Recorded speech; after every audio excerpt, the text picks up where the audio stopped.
So today I want to start with something very simple yet very powerful. It's the power of not giving up.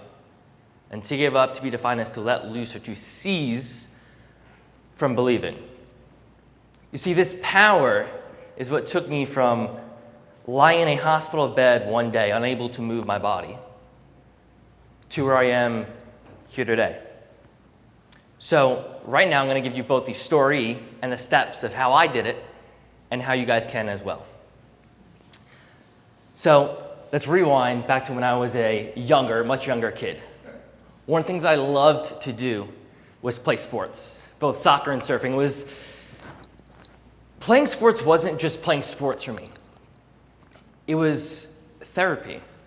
It was an escape for me. It was a way to express my feelings and emotions without using words at that time. You see, it was a way for me to release all this tension that I had. But looking back now, it was just excitement. And see, when I played these sports in soccer and surfing, I thrived off of the sense of momentum, the sense of movement, the feelings that I got from scoring a goal or from surfing the wave, the feeling of the crowds, the energy that kept me going. And momentum is an amazing thing, really amazing. And it reminds me of this one time when I caught this wave at the beach. I can remember it like it was literally yesterday. It's almost as like you're in that moment where you're living through a movie. The sun was setting slowly over the dunes in the Hamptons. The ocean water was clear as glass. And the breeze from the ocean was flowing through my hair. I felt like an actual surfer. It was amazing. And then as I'm sitting in the water, I see this one wave coming. And after a while of doing something, you guys probably know, you get this knowingness, you get this feeling inside. And I knew this wave was my wave. See, but the funny thing was, I actually had to put more effort into catching this wave than I would have thought. And I realized it's just like in life, where the breakthrough that we all are looking for, that we all have, only comes after the extra effort that you put in, that you would not have thought of before. So now, bam, out of nowhere, I stand up on this board and I'm surfing, this wave's going. I'm really flowing in and out, really feeling the momentum of it. And next thing you know, out of nowhere, the wave starts curling up and there's this section that looks like it's about to hit me. Kind of just like how life will knock you off balance sometimes without you even realizing it. So then you have two options in that moment. Number one, you either let the wave hit you off, let life knock you off balance, or you think fast and maneuver around it. So I did this maneuver that's called a floater. It's when you're surfing and you come up on top of the wave and you're gliding over it, keeping, if not gaining, more momentum in the process. Amazing feeling. But right before I was about to go for this maneuver, I got hit with the realization that it wasn't just me on this wave by myself, you see. It was all the other surfers in the water that were having their own experience on the same wave that I was on. You see, it's kind of just like in life how you have to be aware, see, predict the people, the winds, and the obstacles in life that will be in your space trying to knock you off. It's about thinking those 5 steps ahead of where you are, not just that one step. Now you see, as this wave came to an end, I was feeling the highs of life, literally doing a flip off of my board, feeling like I had just won the Olympic gold medal. It's just a moment of just ecstasy.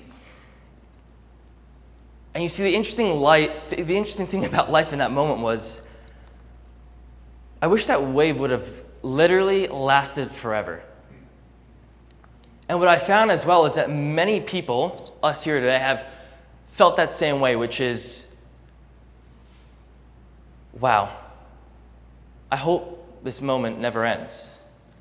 And for some of you, that might be a new business that you get, a new relationship, a new job position that you have, where you just don't want that moment to end. And for some, it might be a dream that you desire to have, such as becoming an actor or an actress, and actually seeing yourself sitting down in that movie. And now I want to take you guys, if you follow me here, from how it went from surfing that wave, that magical wave one day, to waking up and realizing that my body was not moving, that something was wrong. My body was not functioning, was not acting, was not cooperating like my body used to cooperate.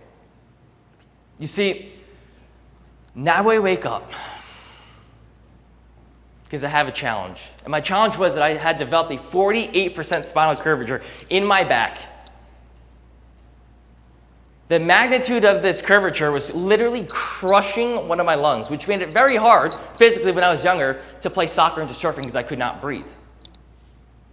So now I wake up, lying in this hospital bed, unable to move, realizing that my body's not functioning because I have this problem. And my first thought was, something's wrong. I can't move.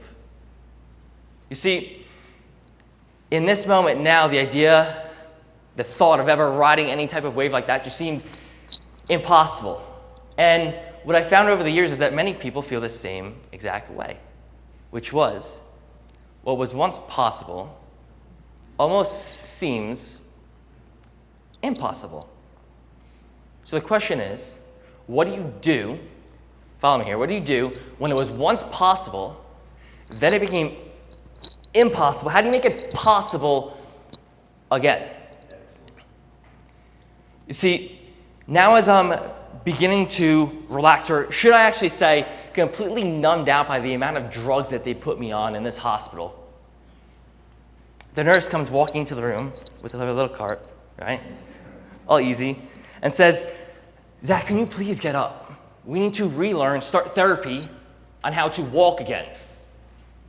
And me not thinking anything of it at that time, at that moment, yeah, let's just get up. It's as simple as that. So as I go to lift up my upper body,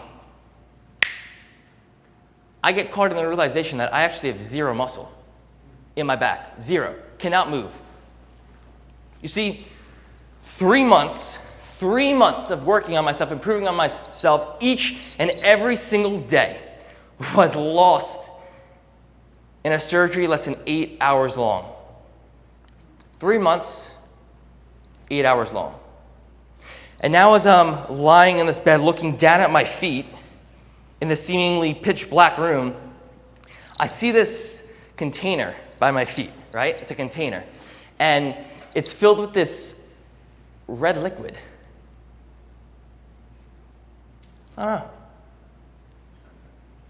Instantly, I get snapped back into the realization that there is a hole in my back, right here, with a tube connecting, now that I feel, that's circulating my blood flow from my spine into this container. And apparently, if my blood does not flow from my back to this container properly, then I may lose my ability to walk or even have blood clotting. What better news can you get at a time like that? You see, again, in this moment, the idea of ever riding any type of wave just seemed impossible. And what I found over the years since the surgery is that many people feel the exact same way. Again, what was once possible has now almost seemed impossible. For some, that might be you going through a divorce. For some, it might be just an illness, and for some, it might be an addiction. But for some, it might also be a business that, after all the time, attention, money, effort that you put into it, it just didn't work out.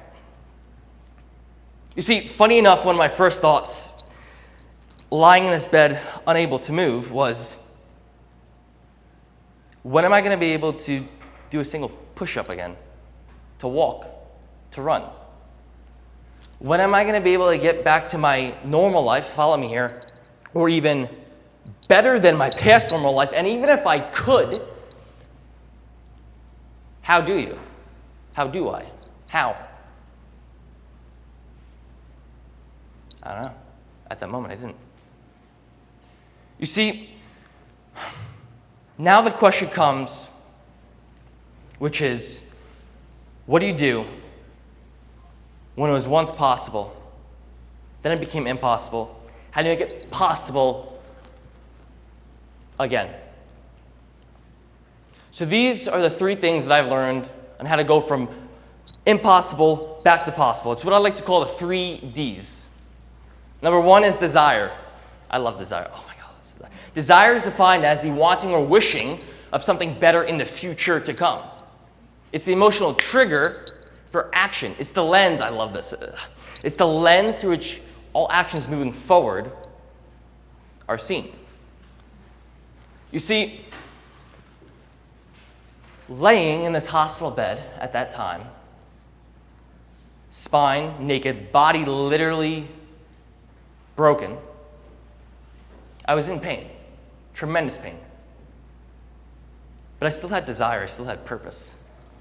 You see, I could see myself like a vision on these stages in front of these people here today, speaking and making the impact that I was born to make. You see, pain was still present in that moment, but so is desire and so is purpose. And I'll tell you one thing, when desire burns hotter than the pain that you're in, you find a way to move, even if it's just 1 inch at a time, just like me. The second D is discipline. D word is a very strong word. Discipline is defined as the code of behavior, the ability to control yourself and to do the work without anyone else having to tell you what to do. See, for a kid who is just athletic by nature in the sports that I played, soccer and surfing, I had to develop the discipline to go to therapy and to listen to someone who didn't look like an athlete at all to me, yet they were telling me what to do. And discipline for you guys, for some of you, it might just look like the discipline of praying each day when you wake up or before you go to bed. Simple. Seems simple. For others, it might just be not eating that piece of dessert that tastes so good. Ugh. But you know it's not going to lead to the healthy and fit lifestyle that you want in the future. See, it's what I like to call the crumbs of life. It's the things that feel so good in that moment, yet looking back into the future will come back to bite you if not frighten you. And the third D is determination. Determination is defined as the refusal to quit in the face of failure or difficulty. It's the fuel that drives you.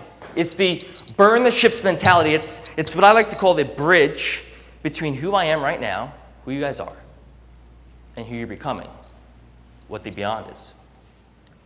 See, for some of you, the discipline, the determination might just be the determination to succeed in a new business venture. Amazing, congratulations. For others, the determination might be to get a new or even higher job position. For others, the determination might be to follow up with a specific individual over and over who you will later marry. Congratulations, by the way. You see,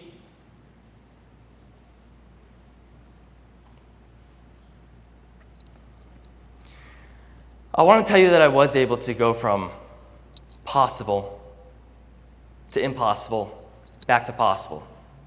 Because I went from asking myself that one day in that hospital bed, when's the next time I'm going to be able to get back to my normal life? When's the next time I'm going to be able to do a single push-up as an active kid? To now climbing mountains, surfing, skydiving, and being the fittest I've literally ever been in my entire life.